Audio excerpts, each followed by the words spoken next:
নমস্কাৰ জনাইছোঁ সকলোকে আৰু যিহেতু মই ভিডিঅ' ইমান দিনে দিব পৰা নাছিলোঁ আপোনালোকে গম পাইছিলে মোৰ হাতৰ অলপ ক্ৰেক হৈছিল হাতখন ভাগিছিল তাৰ কাৰণে দিব পৰা নাছিলোঁ কিন্তু মই আজি আপোনালোকৰ মাজত আহিছোঁ এটা অন্য ঠাইলৈ আৰু ঠাইখনৰ নাম হ'ল নলবাৰী মই নলবাৰীত আছোঁ বিহু কৰ্মশালাৰ বাবে যিহেতু নলবাৰীত 7 দিনীয়াভাৱে বিহু কৰ্মশালা উদযাপন কৰিছিলে তাৰ কাৰণে মই ইয়ালৈ আহিলোঁ 7 দিনৰ বাবে আৰু আজি দিনটো হ'ল 5 দিনীয়া 5 দিন হ'ল আজি আমাৰ কৰ্মশালাৰ গতিকে মই আপোনালোকক ক'ব বিচাৰিছিলোঁ যে বিহু ইমান দিনে 4 দিনে মই কি শিকালোঁ তাৰে আমাৰ অলৰেডি 7 দিনততো আমি সেইখিনি পৰিৱেশন কৰিমেই কিন্তু আজিৰ দিনটোতো মই আপোনালোকক দেখুৱাব বিচাৰিম যে 5 দিনলৈ আমাৰ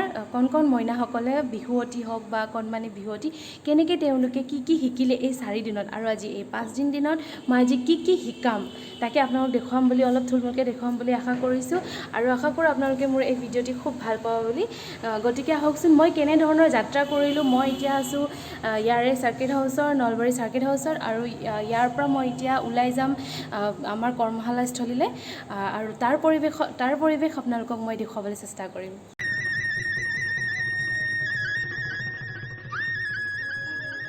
তোমালোকৰ নামবোৰ মতাৰ লগে লগে নিজৰ ঠাইত গৈ লাইন হ'বা